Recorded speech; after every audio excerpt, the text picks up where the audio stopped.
Hello. This week for my Newbery Award winner, I chose The Outsiders.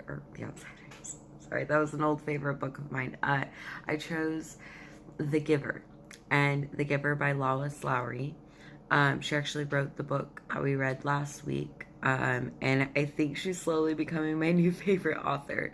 After classes and finals are over, I have gotten the books for my Audible, but I'm going to continue the series that she has for The Giver. Yeah, so I'm super excited about that. But anyway, um, it like to give the general outline and everything. Jonas is a boy who is living in a utopian world where everybody has sameness. Everybody does sameness. It's their philosophy of life, and they give him pills to kind of silence the urges and wantings as a child. And I mean, as a child, like as a coming of age, getting to puberty child. It's early. Excuse me for my lack of words. Um, but he eventually gets to the point where he's a 12, and when you get to December, you're there's so much in this book, and I'm trying not to drag on for too long. It's incredible. But he gets his job, which is giver or receiver. He's a receiver of memories.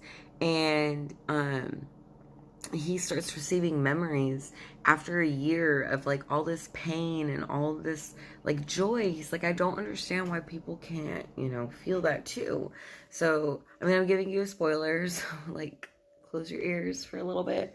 But pretty much he leaves and he takes a baby with him. There's like a baby involved that made me cry. I listened to this book as a child. In sixth grade, we were made to read it in Arizona, and I really enjoyed it. But now listening to it as an adult and what I've learned from like government and history, that book is incredible, and I can't wait to write about it and its censorship. It definitely did deserve the award because the criteria for the award was to have like an original story, and it be a dynamic story, and something that will get kids to want to read. And I definitely think Lois Lowry is a good example of that.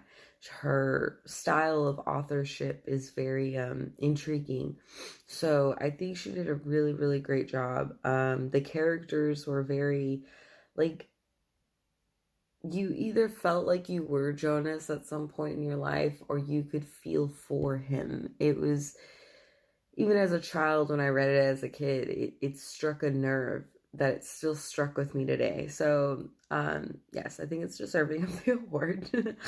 To move on to the next section of the discussion, though, The Interrupting Chicken was an honorable mention. And I was looking up the terms of the Caldecott awards, and yeah, it definitely maybe wasn't like the best story that year, but it was super cute. And the award that the watermelon seed book won was the excuse me if I get this wrong. I can't pronounce words for the life of me. The Gazelle Award, Gisela Gazelle. That definitely deserved that award. The book, I had my daughter listen to both, and she could read me the Watermelon Seed. She really liked that book. It was her favorite one, actually. This is her response. Um, but yeah, it encourages the reader and it supports a beginning reader. It got that on there. I looked up the criteria.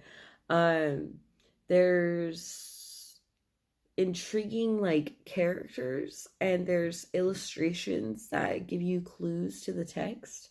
So like you can have, it's like simplistic art stylings, but at the same time he does a really good job of, like in the article we read, how the mouse was in the background of the owl, and as a kid that's funny to you because you can see it. It encourages the child to read, to agree with. And also, because at first when I was reading these books, I was comparing them to the Newbery Award, and I was like, how could these books win that award? That doesn't. It didn't make sense to me, especially the little house. The little house was cute, but it was so sad, and I don't understand how it ended. But so I chose the other ones. But anyway, um, still think that they're really intriguing books, and that it does have an original story. Well, actually, maybe the watermelon seed is an original story, but the way it was told was original.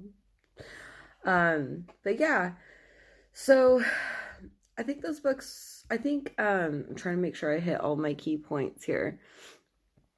They are good books. I think that the watermelon seed definitely captures the imagination of a child. My child, after reading it, was like, "Mom, we can't have watermelons grow in our belly because there's no dirt or sun in there." And I was like, right.